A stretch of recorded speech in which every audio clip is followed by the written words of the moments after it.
Và đây, chiếc xe của bạn ấy rất là đẹp đúng không? Đây là một chiếc xe Porsche.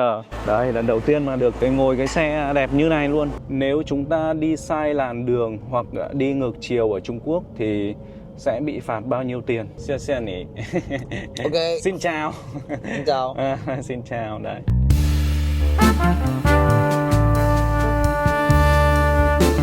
Quý vị khán giả thân mến, chào mừng mọi người đến với kênh của Vương Linh Vlog. Hiện tại thì Linh đang có mặt tại một con đường thuộc thành phố Đông Hưng của Quảng Tây Trung Quốc. Và chủ đề của ngày hôm nay Linh quay đó là liên quan đến việc là tham gia giao thông và những cái mức phạt vi phạm khi chúng ta vi phạm luật an toàn giao thông ở Trung Quốc. Để xem là với những cái mức phạt vi phạm như thế này thì so với Việt Nam của chúng ta là cao hơn hay là thấp hơn hay là như thế nào. Rồi, và Linh đã nhờ được một người bạn Trung Quốc của mình. Bạn ấy sẽ đưa mình đi ra những cái con đường ở khu vực thành phố này để có thể là quay những cái gọi là những cái gì mà liên quan đến giao thông ở Trung Quốc. Và đây, chiếc xe của bạn ấy rất là đẹp đúng không? Đây là một chiếc xe Porsche, không biết là bao nhiêu tiền đây. Đấy, lần đầu tiên mà được ngồi cái xe đẹp như này luôn. Đó, một cái chiếc xe Porsche. Bây giờ thì bọn mình đã đi đến một cái ngã tư rồi. Đây này, đã đi đến một cái ngã tư của Trung Quốc rồi. Và con đường của bên họ thì rất là rộng. Cái con đường của họ rất là rộng và có những cái làn đường nó cũng dành riêng cho cái việc là lái xe máy điện chẳng hạn ở bên kia. Nhưng mà ở đây thì mình quay nó hơi khó nhìn. Có lẽ là lát nữa khi mà mình lấy xe máy điện thì mình sẽ quay cái đoạn đó cho mọi người xem. Đường của họ thì có dành cho ô tô thì sẽ có, ở đây là sẽ có 3 làn dành cho ô tô. Và ở bên kia nữa cơ. Và một cái phía ngược chiều bên kia nữa thì là lại có khoảng 3 làn nữa. Và cái làn của xe máy điện chẳng hạn thì là nó là một cái làn riêng ở phía sau kia kìa. Đó, kiểu như là ở phía sau cái cây kia kìa mọi người. Đó, bây giờ bạn ấy đang đưa mình đến, tóm lại là đi trên những cái con đường thôi, còn không biết là sẽ đưa mình đi đâu. Ở bên này thì sẽ thấy rất là nhiều những camera giao thông. Và mọi người đi xe thì cũng không phải đội mũ bảo hiểm đâu. Đó, đây mình sẽ thử hỏi bạn ấy xem là ví dụ như là vượt đèn đỏ thì bao nhiêu tiền này. Nếu mà chúng ta vượt đèn đỏ ô tô thì sẽ bị phạt bao nhiêu tiền. Đó. 如果我们闯红灯，我们会被罚款多少？闯红灯的话，可能会罚到200块人民币，然后扣6分。Léng bải khoai人民币có nghĩa là 200 tệ mọi người, 200 tệ nếu mà là ô tô vượt đèn đỏ tương đương với khoảng 700.000 tiền Việt Nam. Đấy, trong khi cái mức phạt của Việt Nam hiện tại, đây mình sẽ nói cho bạn ấy xem bạn ấy có bất ngờ không. Hiện tại ở đất nước chúng tôi thì cái mức phạt cho việc ô tô vượt đèn đỏ là 20 triệu đồng tiền Việt Nam, thì tương đương với khoảng 6.000 tệ tiền Trung Quốc. Đó, xem. 闯红灯的车罚款20.000.000越南货币相当于6000元人民币。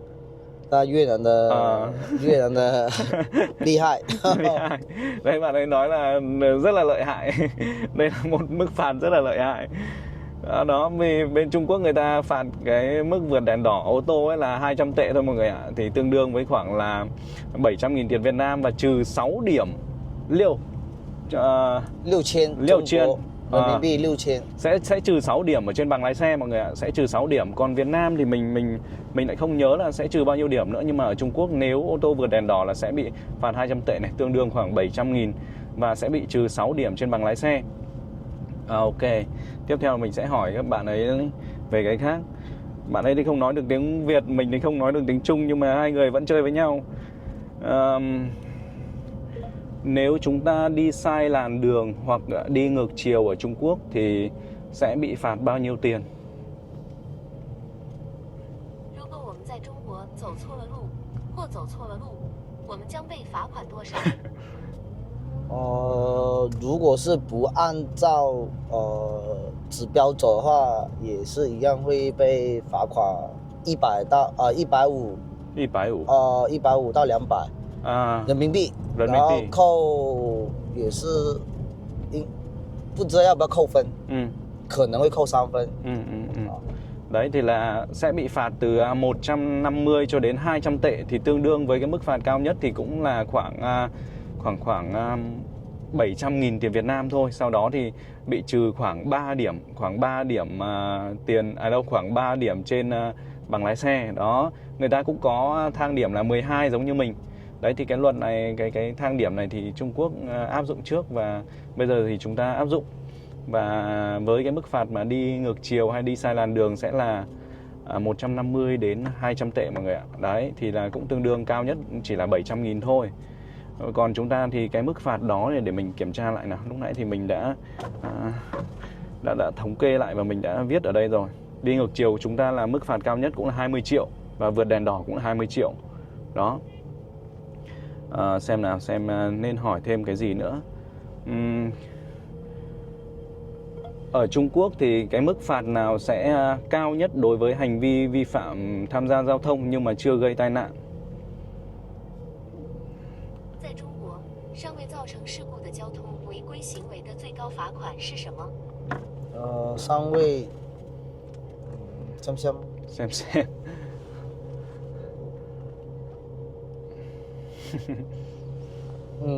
这个有很多，太多了，太多了。对。Ok, có nghĩa là có nhiều cái lắm. Và hình như là在中国，这个的话，如果没有发生什么人员伤亡在那种受伤的话，基本上两个人，协商，两个人，对，两个人协商，就是说，你撞到我了，你修我车就 OK 了。Ok. Hình như có một cái mức phạt nào đó mà người ta sẽ bị bắt nếu mà phạm phải cái lỗi đó, đúng không? 似乎有些行为应该受到惩罚，对吧？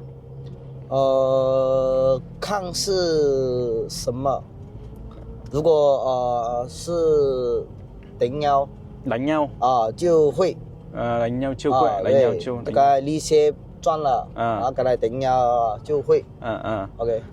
Có nghĩa là tham gia giao thông, đi xe xong rồi ví dụ như là có va chạm hay là cái gì đánh nhau cái gì thì sẽ bị phạt tù gì đó. Đó. Cho nên là nếu mà va chạm mà xuống mà đánh nhau thì là đấy, người ta sẽ bị phạt tù.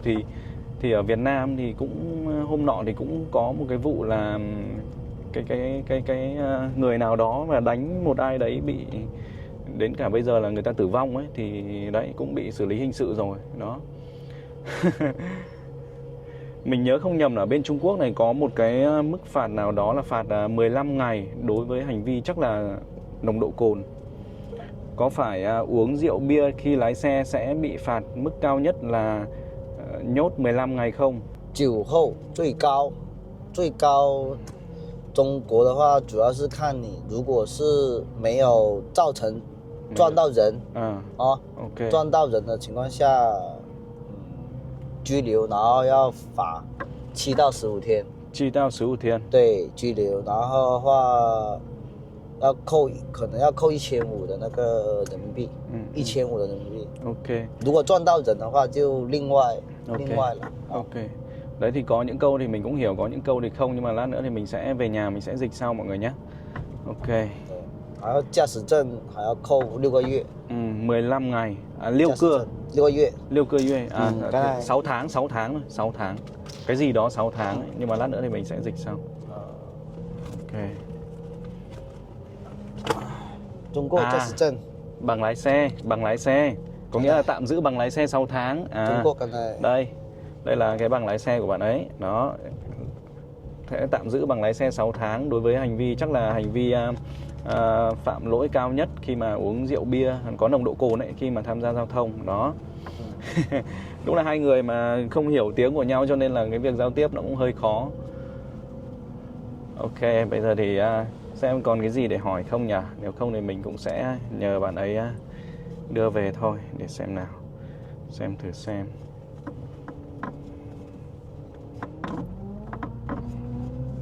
Ở bên này thì cũng có cái là đây, tại vì đây là một thành phố cũng nhỏ của Trung Quốc thôi, cho nên là không cần phải thắt dây an toàn khi mà đi xe. Đấy, bạn ấy nói như vậy. Còn nếu mà ở những cái thành phố lớn thì người ta khi mà mình không thắt dây an toàn là vẫn sẽ bị phạt đấy. Còn đây là một thành phố nhỏ thôi, cho nên là cũng có thể là do công an người ta không kiểm soát được ấy, chứ còn luật pháp thì chắc là cũng giống nhau thôi.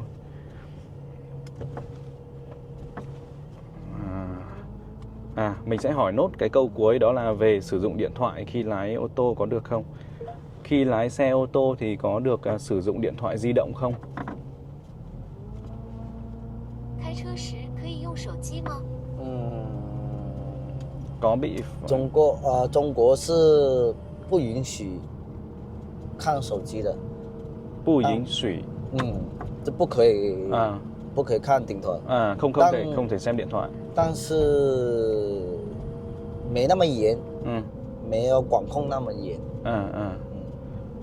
Tóm lại là cũng không sử dụng điện thoại được để xem là sẽ bị phạt bao nhiêu tiền.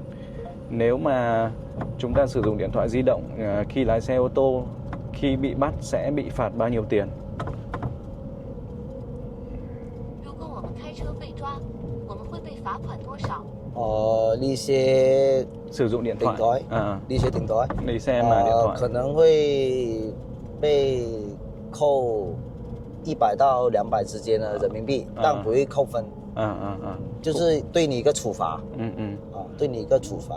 警告就是意思就是警告下次不能看顶头。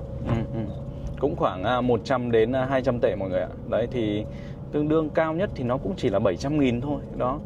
Thì 700.000 thôi, trong khi Việt Nam phạt hơi bị cao nhỉ. Việt Nam là phạt từ 4 đến 6 triệu. 4 đến 6 triệu mọi người ạ. Wow.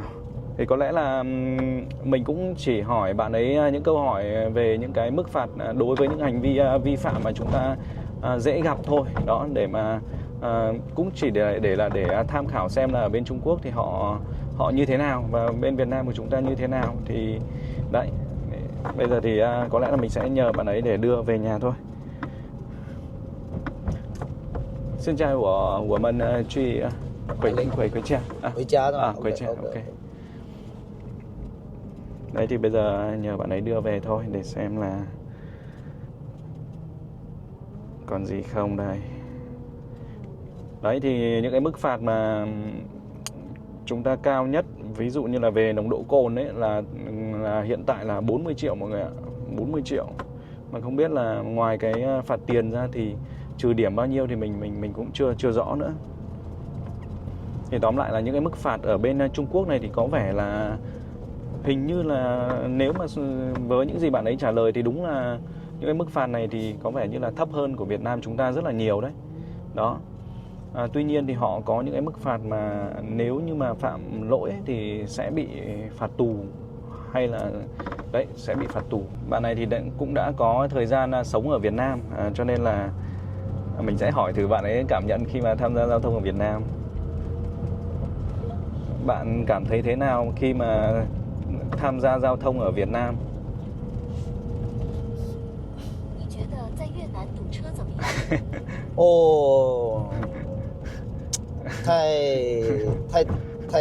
太累了，太多了，太多国家那个摩托车， 太多摩托车，rất nhiều xe máy, ok.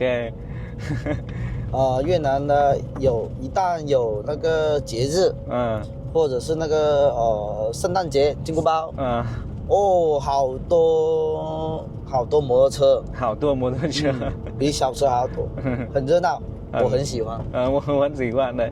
Bạn ấy bảo là Việt Nam thì có rất nhiều xe máy nhưng mà bạn ấy rất là thích cái phong cách đấy, bởi vì bạn này bạn cũng là một cái người thích đam mê về xe ở Trung Quốc, kể cả là xe máy hay là ô tô mọi người ạ. 我喜欢越南的生活，越南的那种自由那种，就是thích cuộc sống ở Việt Nam. Đó, rất là thích cuộc sống ở Việt Nam.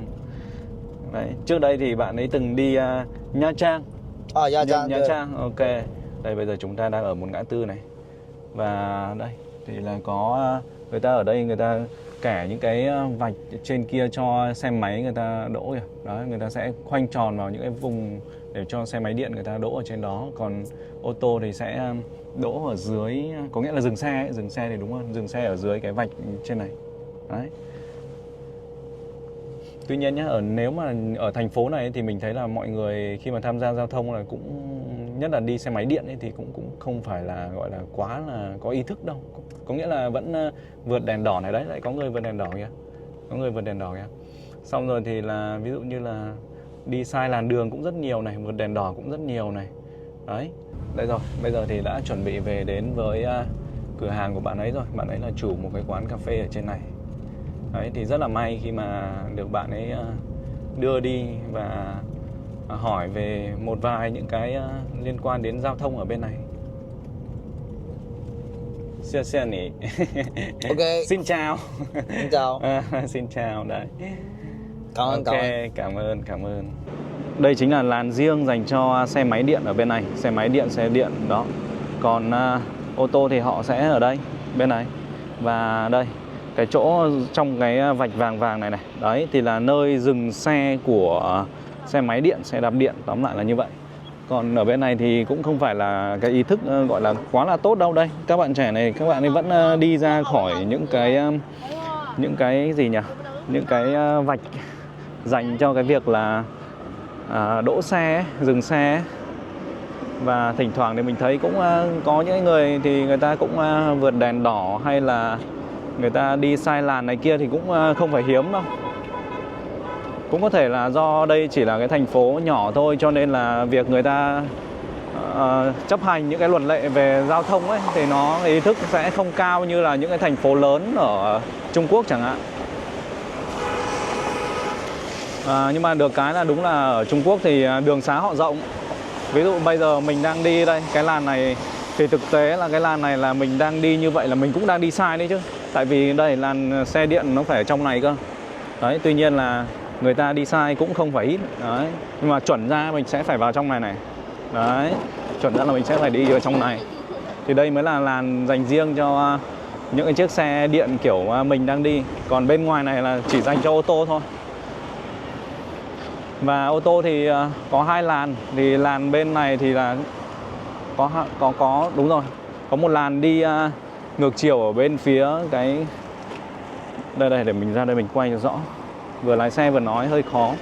Đây thì là làn ô tô đây là sẽ có 1, 2, 3 làn nhá. Một bên đường thì sẽ có 3 làn. Bên đường kia nữa 3 làn nữa thì tổng cộng là 6 làn dành cho ô tô. Và mỗi làn dành cho xe máy điện ở hai bên nữa. Đó, và bên này thì mọi người cũng để ý đây, không ai đội mũ bảo hiểm cả. Những cái chiếc xe điện thì hình như là bên này người ta cũng kiểu như là không phạt ấy, cho nên là cũng chả ai đội. Chỉ có là những ai đi xe máy thì vẫn phải đội thôi. Tuy nhiên là ở Trung Quốc thì rất là hiếm khi nào mà thấy những người đi xe máy. Toàn là xe điện mọi người ạ. Cho nên là cái thành phố của họ sẽ nó không quá ồn ào đâu, bởi vì đi xe điện nhiều. Quý vị thân mến, vừa rồi thì Linh đã có một cái chuyến đi ngắn với người bạn của mình và cũng đã hỏi được một vài thông tin liên quan đến cái việc là phạt vi phạm giao thông ở bên này. Thì nhìn chung là những cái mức phạt của họ thì thấp hơn Việt Nam. Với cái mức phạt về ví dụ như là vượt đèn đỏ hay là về đi ngược chiều chẳng hạn thì cái mức phạt cao nhất thì cũng chỉ là 700.000, tương đương với khoảng 700.000 tiền Việt Nam thôi. Đó, trong khi chúng ta là 20 triệu với mức phạt cao nhất cho cái việc là vượt đèn đỏ này hay là đi ngược chiều chẳng hạn. Đó thì và thêm một điều nữa là họ cũng sẽ bị trừ cái điểm trên giấy phép lái xe. Và sau đó thì nếu mà bị trừ hết điểm ấy, họ cũng có 12 điểm này. Sau đó nếu mà bị trừ hết điểm ấy là họ cũng sẽ phải bị tịch thu cái bằng lái thì phải, hay là giấy phép lái xe gì đó. Và muốn được lái xe tiếp thì họ cũng sẽ phải thi lại. Đó, thì bên mình thì cũng như thế thì phải. Cái việc mà phạt vi phạm giao thông này thì hiện tại đang rất là nổi bật ở trên mạng xã hội của Việt Nam. Thì cũng có rất là nhiều những cái ý kiến mà trái chiều với nhau. Thì có những người thì cho rằng là cái việc phạt như vậy thì mới có thể đủ sức răn đe cái việc là tham gia giao thông một cách có ý thức hơn. Đấy, nhưng mà có những người thì bảo rằng là phạt như vậy là rất là cao so với cái thu nhập bình quân của những cái người dân Việt Nam chúng ta. Đó, thì không biết là ý kiến của quý vị khán giả như thế nào thì mọi người có thể bình luận ở phía dưới để chúng ta có có thêm thông tin để chúng ta có thể nhìn nhận ở nhiều góc khách quan khác nhau hơn. Đó, cảm ơn mọi người đã theo dõi video. Xin chào và hẹn gặp lại.